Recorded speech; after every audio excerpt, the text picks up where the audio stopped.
Welcome, blockchain developers and enthusiasts, to today's session of Solidity to Rust. I'm Julian Martinez, Senior Developer Advocate at SDF, and your host for today's session. We're here to explore the comparison between Solidity and Soroban data types, which will help facilitate a smooth transition over from the EVM to Soroban. And remember, for an in-depth understanding of migrating from the EVM, you can always reference the documentation. I've personally created a 4-part series that you can check out a reference throughout your developer journey. The link is provided in the description below, and I encourage you to take a look if you have a chance. So, what are data types? Data types play a fundamental role in programming, defining the kind of data being handled. They not only guarantee data integrity and consistency, but also enable efficient memory allocation, thus optimizing resource usage. These types can be broadly categorized as primitives, such as booleans and integers, and non-primitives, such as structs, mappings, and enums. Proper utilization of data types is crucial for robust and efficient programming, especially in smart contract applications. So let's go ahead and kick this off with a side-by-side code comparison. In our Solidity contract, we work with several data types, including primitive types like Boolean, integer, address, and strings. And additionally, we have non-primitive data types such as structs, enums, and mappings. And on the Soroban side, at the top, we're importing the data types that we'll be referencing throughout the smart contract, and we see some of the same data types as before, such as Boolean, unsigned integers, enums, and structs. We'll dig into this more as the session evolves, but let's start off with the basics. In both Solidity and Soroban, you can declare data types as constants or mutable. For example, Boolean types can hold true or false, while uint types can store arbitrary numbers. Something I like to point out is that in this example, we're leveraging the data type string on the Solidity side, but on Soroban, we leverage the data type symbol. Here, we're using a short symbol. Short symbols are strings with 9 characters or less and provide improved runtime efficiency. While symbols up to 32 characters are allowed, using shorter symbols offers better performance and allows for compile time computation. We use the symbol data type in the same way we'd use a string type in Solidity. Here's an example. So here, in our short symbol example, you can see the string example. To get a longer string, we'd have to pass an env through a function. Moving on to our next data type, addresses. In both Solidity and Soroban, addresses are leveraged to record and store addresses on EVM and FutureNet respectively. Addresses can represent various account types in Soroban, including classic Stellar accounts, custom accounts implemented on Soroban, or arbitrary contracts. Here's an example of how they look on FutureNet. Both Solidity and Soroban use the address data type to store and retrieve addresses on EVM and FutureNet respectively. Addresses can represent various account types in Soroban, including classic Stellar accounts, custom accounts implemented on Soroban, and arbitrary contracts. Here's an example of what a contract address looks like on FutureNet. And here's an example of what a wallet address looks like on FutureNet. As you can see here, the wallet address begins with G and the contract address begins with C. Soroban addresses can leverage authorization functionality, enabling the implementation of custom authentication rules directly into the smart contract's logic. Here's an example. I'll call the method setAddress, which stores an address to the smart contract. In this case, we'll set a preset address, Alex, to the smart contract. Now, I'll call a similar function, but this time we'll leverage the require auth function. This means that the address, in this case, parameter A, must meet the required authorization for this call to succeed. As you can see here, the call failed because Alex's address was not authorized. Now, I could authorize this address and this call will succeed, but I just wanted to showcase the advantage of Soroban Rust as it eliminates the need to import external contracts to enhance security. With the Soroban Rust SDK, we can directly utilize authorization on addresses and leverage its built-in functionality for secure smart contract development. If you want to learn more about authorization, take a look at our Soroban docs for technical documentation or our Soroban examples for real-life implementations. We'll link both in the description below. In Solidity, strings handle variable-sized text data, while bytes handle variable size byte data. Here's an example of how it looks on Solidity. So we'll expose our string here, message, which is hello world.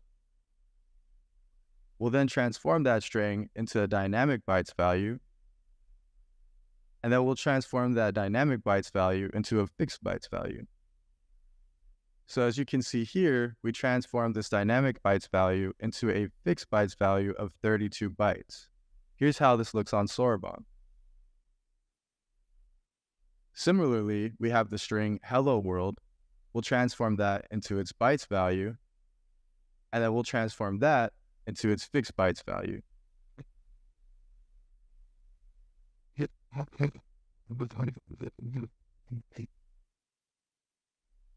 It's important to specify how Soroban differentiates between fixed bytes value data types and dynamic byte value data types. Here, we use the data type bytes to specify dynamic bytes and bytes n to specify fixed bytes. As you can see here, in the method getBytesN, we get return data of a fixed bytes variable specified to have 32 bytes. Next, we'll cover arrays and the vec type. In Rust, the equivalent of Solidity's arrays is the vec type, which offers the flexibility of resizable arrays. Here's an example of how the data looks on Soroban. So we have our integer arrays, we have our symbol arrays, and we have an example of our address arrays. And the same thing over on Solidity, we have an address array, a unit array, and a string array. Next, we'll cover structs. Structs are user-defined data types in Solidity, but are also available in Rust. They serve the same purpose of encapsulating related data. Here's an example of how this looks on Solidity. As you can see here, we have this example struct that passes the data type string and uint. We've predefined this example struct to have the string struct and the uint 999. Here's how the data look when it's called, and here's how it looks on Soroban. Here's how the data looks when it's retrieved, and we'll go over to structs on Soroban. Now, there's two different types of structs on Soroban. Namely, we have the named field struct, where you have to specify a name for each field, as well as the data type, and unnamed field structs, where all you have to do is specify the data type that you want to retrieve. Here's an example of how the data looks when it's called.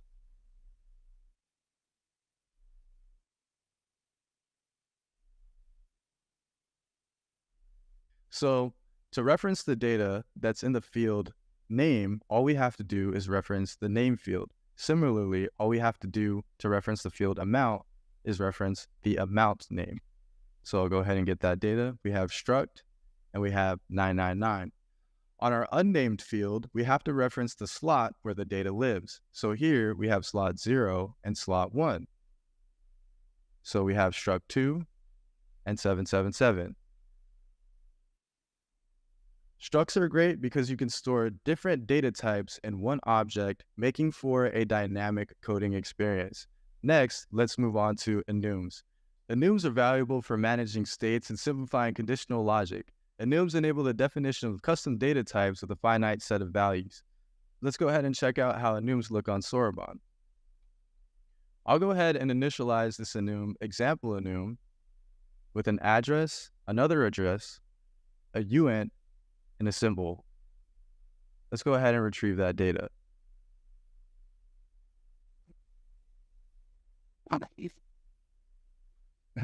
As you can see here, both addresses, the uint, and the symbol were returned. It's important to note that on use Soroban, they use predetermined addresses, but here's how an address would look on a FutureNet setting.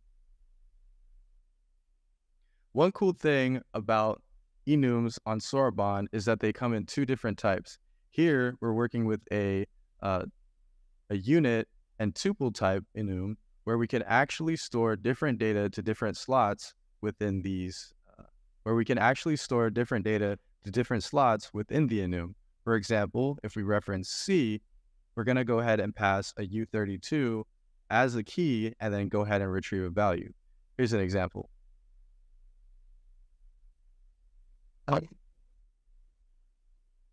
So we'll go ahead and reference slot 1 and we'll set the value of. Now, when I get the slot 1, I get the value 100. This is great because you can create a kind of key value system. If I wanted to, I could specify this slot to be an address. And similarly, I could specify this slot to be a symbol. Moving on, we have integer enums. In both Soroban and Solidity, integer enums are commonly used to represent different states for options within contracts. Here's how it looks on Solidity. We're looking at the enum, status enum, which represents open, closed, and pending. Let's go ahead and get this data. So we have open, closed, and pending. Similarly, on Soroban, we also have open, closed, and pending, which are defined as 0, 1, and 2. So we'll get the status for open, we'll get the status for closed, and we'll get the status for pending. Now, this is a simple demonstration of how to use integer enums, but for a more complex contract utilizing enums, such as in a crowdfund scenario, you can explore the Soroban example dApp to see how enums are leveraged to set the state of a crowdfund campaign. Next, we're going to move on to mapping and maps. In Solidity, mapping is used to create key value pairs, and in Rust, we use the map type for similar functionality. Here's an example of mapping in Solidity. Here we have our map address uint map, where we're mapping an address to a uint. So I'll go ahead and set the key as a random address. And I'll go ahead and set the value as 100. Now, when we reference this address in our map, we get the return value of 100. Here's an example of how it looks on Soroban.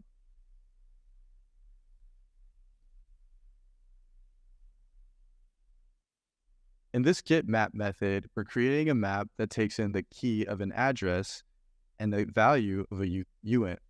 Let's go ahead and see how this looks.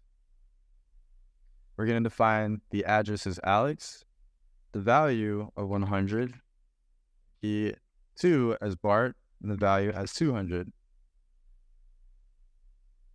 As you can see here, the data was returned where we have our keys and values. Similarly, we can leverage Soroban storage where we could set a key and a value to the smart contract. Here, we'll set a value to an address, Alex, and we'll set the value of 100. Then we'll go ahead and retrieve that value from the smart contract. So now when we reference the address of Alex, we get 100 returned. And there you have it, a comprehensive guide to transitioning from Ethereum's EVM data types to those on Soroban. And remember, the Soroban documentation is an invaluable resource for detailed understanding of things like migrating from the EVM and an introduction to the Rust smart contract dialect. Feel free to join our Discord community if you have any questions or need further clarification.